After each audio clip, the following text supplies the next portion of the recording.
Good morning, students. I'm sure the other students have lectures this morning, but I will send out a recording of this Zoom session to all of you after the session. So the main purpose of this morning's Zoom meeting is to discuss the two case studies that you have, which assignment is due on Monday, the 7th of March. So the two case studies are meant mainly to give you an idea of the different types of schools that we have in our country. We have schools that are very, very well resourced, and we have schools that are very under-resourced. So when you start teaching, you are not going to be sure of in which school you are going to be placed. And therefore, we do these two case studies just to get an idea of the types of schools that we have in our country. So when you are asked to do a case study, I always advise students, before you read the actual case study, read the questions first. Always read the questions first. When you read the questions first, it helps you as you are reading the case study to focus on certain things. The questions help you to focus on the core things in the case study. So this morning, I'm not going to be reading the case study, but what we are going to be looking at are the questions that you have to answer for this case study. And what are the important words in the question that you must focus on? So what I would suggest to you is to have like a pencil or a pen in your hand. And as you read the questions, is to circle those important words. So when you read the case study, you know what to look for in the case study for the answers for these questions. So let me start with the first school, which is called Summerville. Now, Summerville School is a very well-resourced school. It is one of those what we would call richest schools, right? Which has all the facilities and all the resources. It has enough teachers and all those things. So Summerville is one of those better schools in our country. So the first question here is, what indicates that Summerville School is a well-resourced school? So the important words there are well-resourced. Now, when we talk about well-resourced, it doesn't only mean the resources they use in the classroom. When you look at well-resourced, it means what does the school have? What are the things? And it is mentioned in the case study. So you have to pick out about 3 of the things that the school has that makes it a well-resourced school.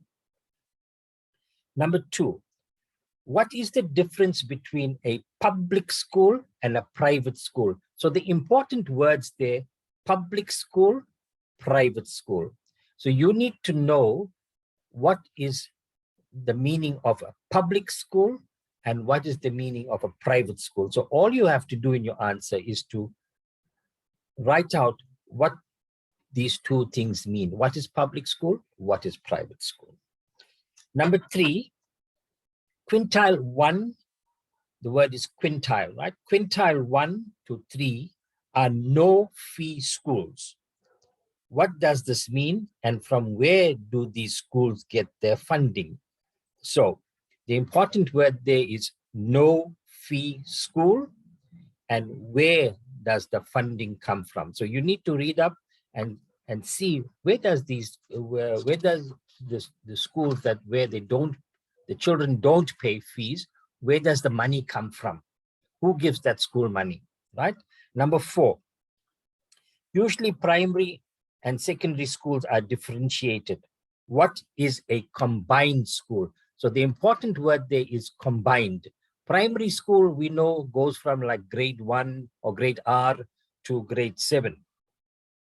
The secondary school goes from grade 8 to grade 12.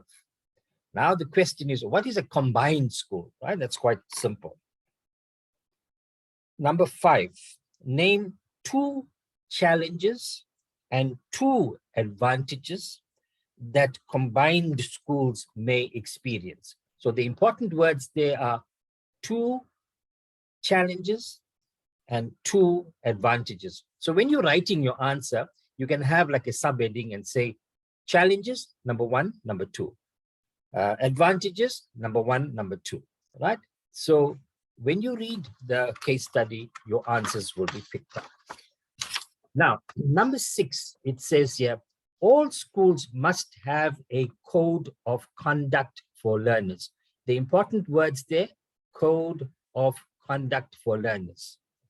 The following link will open an example code of conduct for learners as developed by the Department of Education. So you must click on that link for the answers for number 6. You cannot answer all those questions in number 6.1 right up to 6.7 if you do not open that link. You must open the link and you will find your answers there. So 6.1 asks the question, which 3 role players at the school must be involved in developing a code of conduct for learners at the school? So the important words there is 3 role players. Who are the people? Who are the people that draw up the code of conduct? So in your answer, you just put the 3 people, people or the 3 organizations that are responsible for developing the code of conduct in the school. 6.2. So 6.2 is telling you exactly which page to go to in that code of conduct. On page 14 of the document, so page 14 is important, possible interventions for bad behavior are listed. List the last 5 interventions on the list. So all you do is to go to page 14, look at the interventions, and you just copy down the last 5 interventions from the list for your answer. So you must have 5 interventions to get 5 marks. Then the next one, it says, read page 15 of the document. Who makes the final decision about the expulsion of a learner from school? Important word there is expulsion, and who makes the final decision. Who makes the final decision to expel a learner? Now, let me tell you up front, the principal is not the person, right? So you must find the answer in that document. 6.4, certain misbehavior may lead to suspension or expulsion of a learner. On page 15, examples of a misdemeanor that may lead to suspension or expulsion of a learner are listed. List the first 4 misdemeanors on the list. So on page 15 of the document, all you need to do is just take down the first 4 misdemeanors, right? That's on the list. Just copy it down for this answer, you get 4 marks. 6.5, what is the difference between suspension and expulsion? So the 2 words of the learner. 2 words, important words, suspension, expulsion. You must know what is the difference between those 2. They're not the same. Suspension and expulsion are not the same. So you must understand what is the difference between those 2 words. 6.6, who decides on the suspension of a learner? Before, in the earlier question, we asked who decides on expulsion. Now it says who decides on suspension of the learner, right? The answers are in that document as well. 6.7, what is the value of an effective and fair disciplinary system at school? These answers are in the document, right? You take down 4 values, right? You see the marks, you go according to the mark scheme, right? So what is the value of an effective and fair disciplinary system at school? You must write down 4 things there from the document. Number 7, Do you think learners should serve on the governing body of the school? Motivate your answer, right? School governing body, do you think learners should be on it? If you say yes, you must say why you are saying yes. If you say no, you must say why you are saying no. You can't just put yes or no. You must substantiate your answer. Right, so number 8 now it deals with teachers. Just as the behavior of learners is regulated by a code of conduct, the behavior of teachers is regulated by law. Important word there is law. The South African Council for Educators, that is called SACE, in short, it's called SACE, is the professional council for educators that aims to enhance the status of the teaching profession through appropriate registration, management of professional development, and inculcation of code of ethics for all educators. Just as for learners, teachers also have a code of conduct for teachers now we are looking at, which they need to adhere to.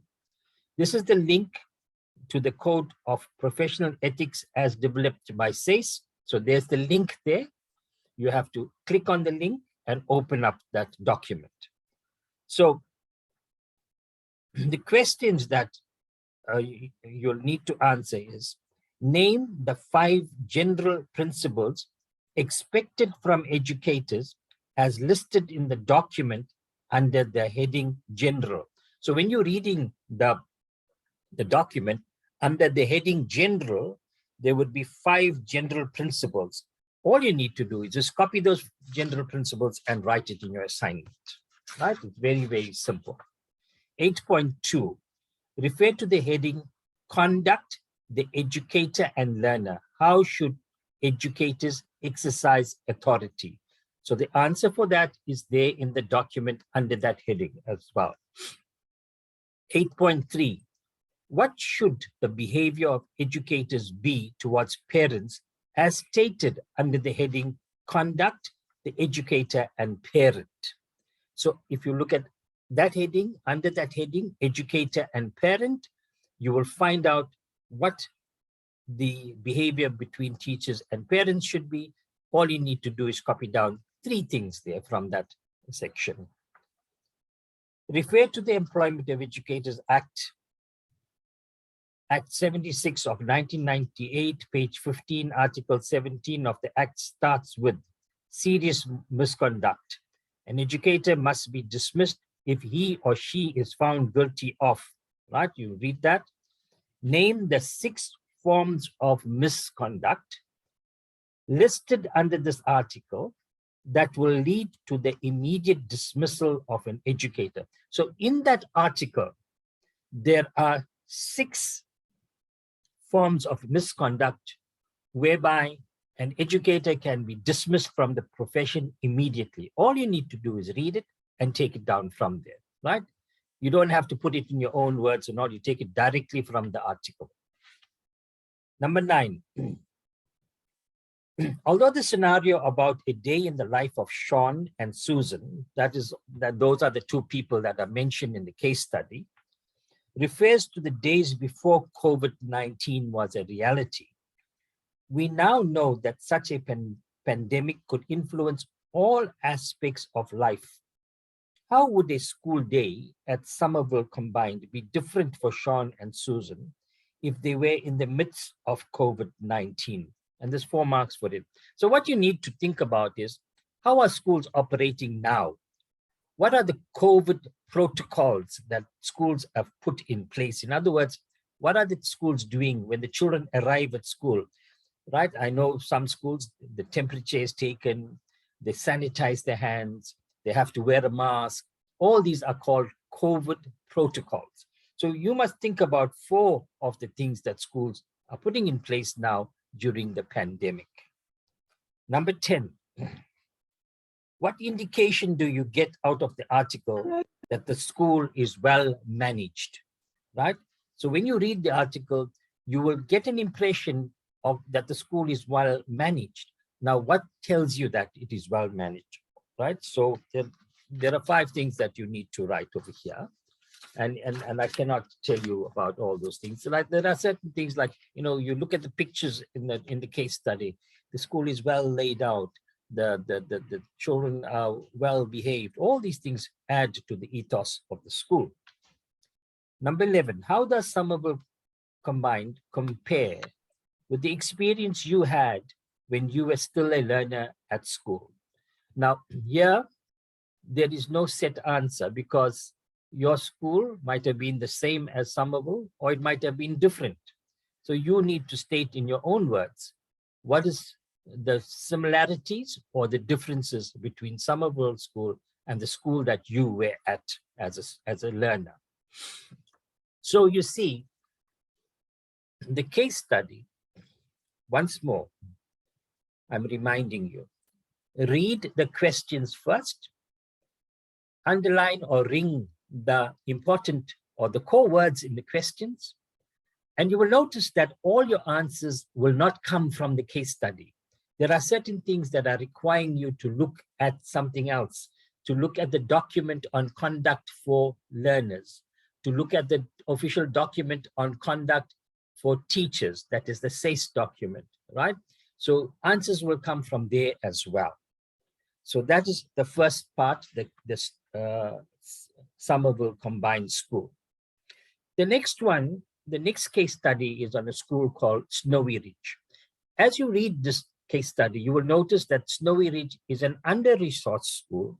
It is in a rural area, but although it is not well-resourced, and although it is in a rural area, the school is still trying its best to provide quality education within the circumstances in which it finds itself. So here as well, read the questions first, right? Number 1, staff and learners. From reading the case study, can you say what type of school this is, primary or secondary school?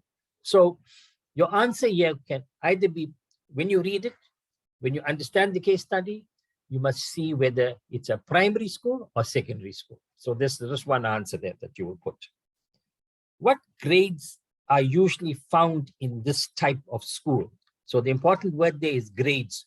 When you're reading the article, see what grades the school has, and that's what you have to write as your answer, what grades they have in that school.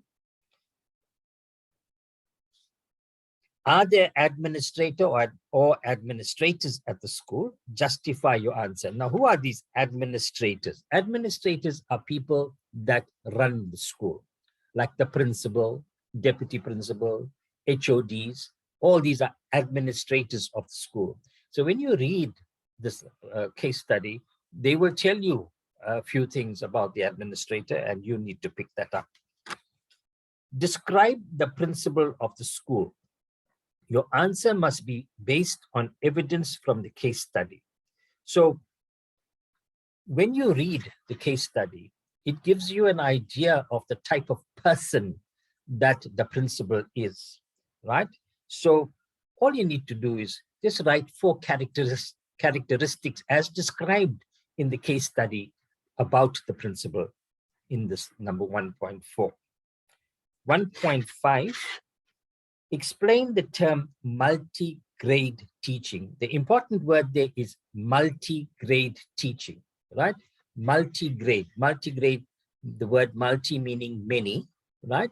So you need to understand what we mean by multi-grade teaching. It's in the case study. You can pick up your answer there. 1.6, not all schools have multi-grade teaching. Under what circumstances does a school engage in multi-grade teaching, right? So you need to give reasons why schools do multi-grade teaching, right? About 2 or 3 reasons why do schools have to do multi-grade teaching. Number 1.7, name 3 advantages and 3 disadvantages that learners in a school like Snowy Ridge may experience. So 3 advantages, 3 disadvantages. My advice for you when you write this answer, write a small subheading, say advantages, 1, 2, 3. Disadvantages, 1, 2, 3, right? 6 marks for that, right? All these answers will be in your case study. Number 2, infrastructure. Infrastructure means the school buildings, the surroundings, the equipment that the school has. That's what infrastructure means. Now, as it says here, some answers will not be found directly in the case study, and you will need to make assumptions about the school's infrastructure and provide a description for each and motivate each answer. Number 2.1, principal's office and staff room, right? So all you need to do is, in the case study, the principal's office and staff room, right? They talk about this. So you need to deduce from the case study. Does a principal have an office? Do they have staff room, right? So you need to get evidence from the case study if they have these facilities, right? Ablution facilities. Ablution facilities are the toilet facilities. Another word for ablution is toilet facilities, right? All you need to do there is, when you read the case study, you can find out what kind of toilet facilities do they have. Do they have running water? Do they have to go to the tank for water? Things like that, right? The classroom conditions. As you read the case study, you will come to know about the type of classrooms they have, right? Are they modern classrooms? Are they well-kept classrooms? And so on. So you need to make a deduction from the case study about the condition of the classrooms. The condition of the school's entrance, right? Here, some schools have very well constructed gates, they have a guardhouse and things like that. So when you read this case study, they tell you about the entrance to the school, and you need to make a deduction from it. Services, water and electricity. Do they have running water? Do they have electricity? These are the things that you would need to mention in this section. Number 3, National School Nutritional Program. Snowy Ridge School has a National School Nutritional Program that provides learners with meals at school. You need to research the regulations about the feeding schemes in South Africa. Use the link provided. So you have to go into the link to understand what we mean by the National School Nutritional Program.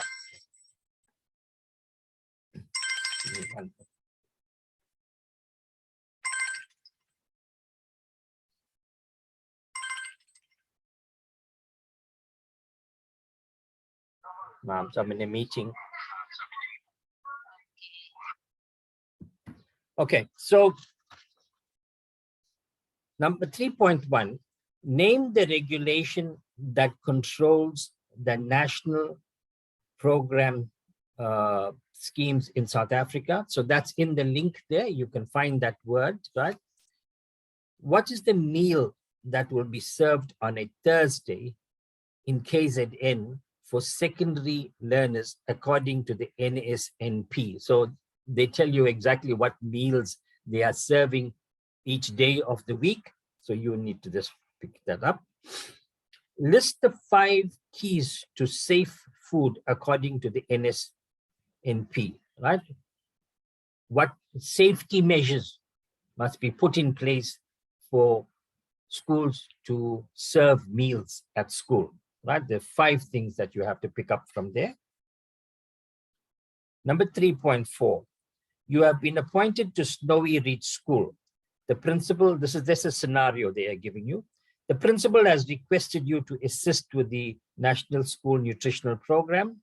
What are the objectives of the program according to the NSNP, right? So in the link, you will find objectives. Just take 3 objectives from the link. You can take it directly from the link. What does a school meal consist of according to the NSNP, right? They have examples of school meals. All you need to do is take down 3 over there as well. What is the prescribed ratio for the allocation of cooks to a school? So each school has cooks, so you need to find out how many cooks per so many children is allocated to the school. It is in that link as well. Number 3.7, how can parents get involved in the NSNP, right? 3 marks for it. 3 ways in which parents can get involved. It is in the article, in the link for the National Schools Nutritional Program. So you can take it from there as well. Number 4, under general, a close reading of the case study allows you to build a picture of the background of the school. With that in mind, write a vision for Snowy Ridge School, a vision statement. Now, what's this vision statement, right?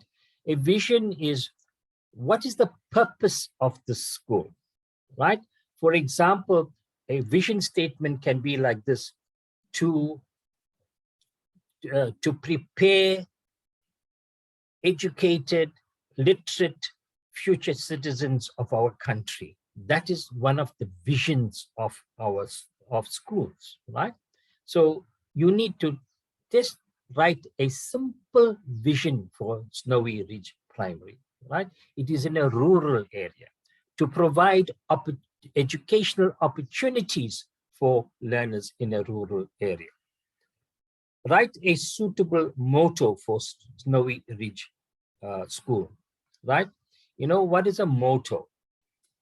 A motto is a small saying of a few words, like, for example, education is light.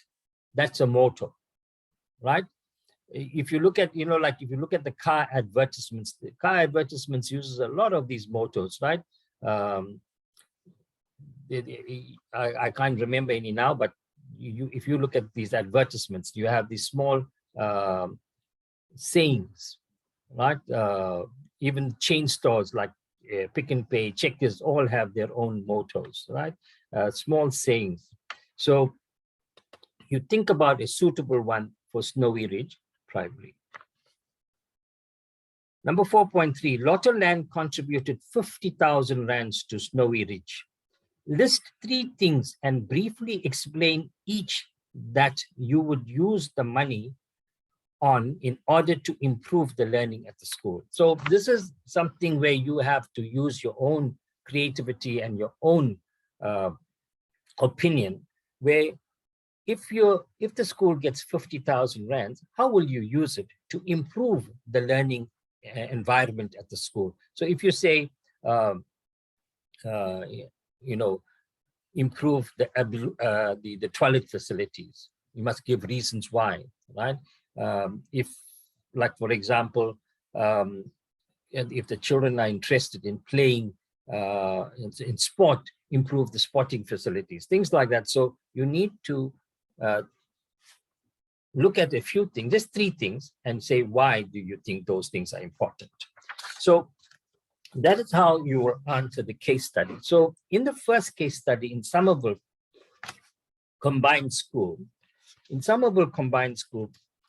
your answers will come from the case study.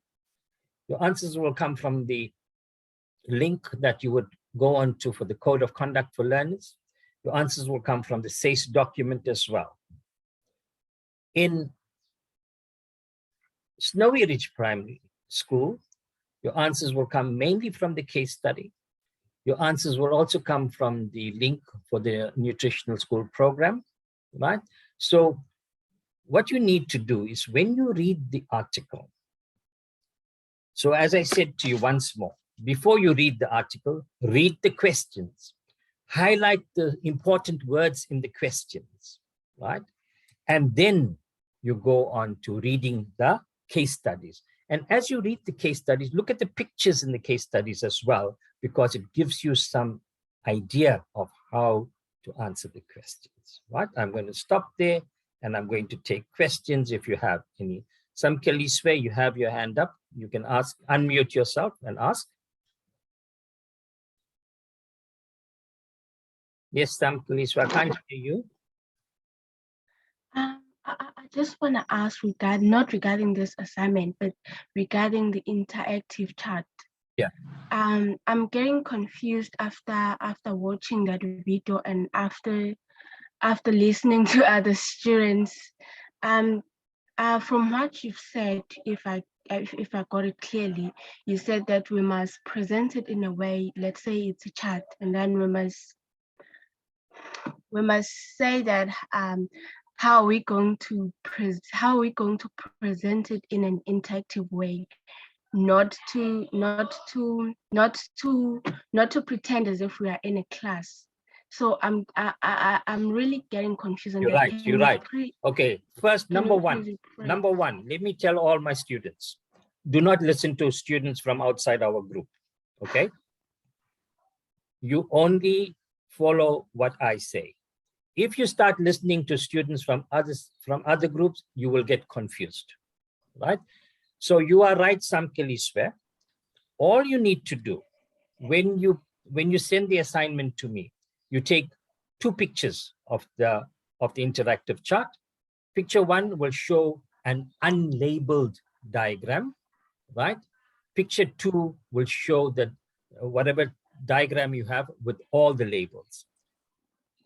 And the third one is the video. In the video, you're going to say how you're going to use it. You're not teaching a lesson. Okay, am I clear to all of you? Oh, yes, you are. Yes. Thank you so much. Yeah, you're not going to teach. You're not going to teach the lesson. You're just going to say, I'm going to use this chart to develop my lesson. Let's say if it is on weather patterns, right? On weather patterns. When I teach the chart, when I teach this lesson on weather patterns, I will label the chart using my loose labels, right? And you can just put 2 or 3 labels on the chart. Once I'm completed developing my lesson, I will take out all my labels, and then in the conclusion of the lesson, I will ask my learners to now reinsert the labels in the correct places. That's all. I just want to know if you know how to use the chart. That's all. You don't teach the lesson, okay? Teaching the lesson will come later in the micro mini. Okay. All right. Thank you so much. Secondly, I just want to know, when are we getting marks for the last task about the media? I have marked your media assignment. I have marked your worksheet assignment. So we are not going to be sending it back to you immediately, right? I have to wait for the head of department to tell us when to send it back to you. The reason being is because many students have joined late. So we don't want those students that have joined late to just take the assignments from you and copy it as well. So we will send it in due time. But let me tell you, everybody has passed, and your media assignment, I know there was a lot of problems with expression, formulation of questions, and so on. But in the worksheet assignment, many of you have done very well as well. Yeah. Any other questions? No more further questions. Thank you so much. Anybody else besides Samkeliswe? Anybody else needs any clarification? All right. Yes, Nikita, you got your hand up. So I just want to ask, do we have a worksheet that we use to answer the questions for the case study? Yes, it's there. It's there in your case study. But what I'll do, I'll send it now. When I send the recording, I will attach it, and you'll find it's there after the case study. All the questions are there. Oh, all right. Okay, thank you. That's all. Yeah, the questions you have. We have some time today.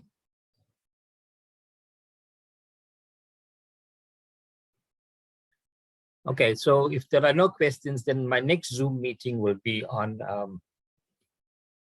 Monday, on the 7th of March, and that's an important one. We're going to be starting with the SSD, and that's on lesson planning. It's very, very important. Okay. Once more, as I said,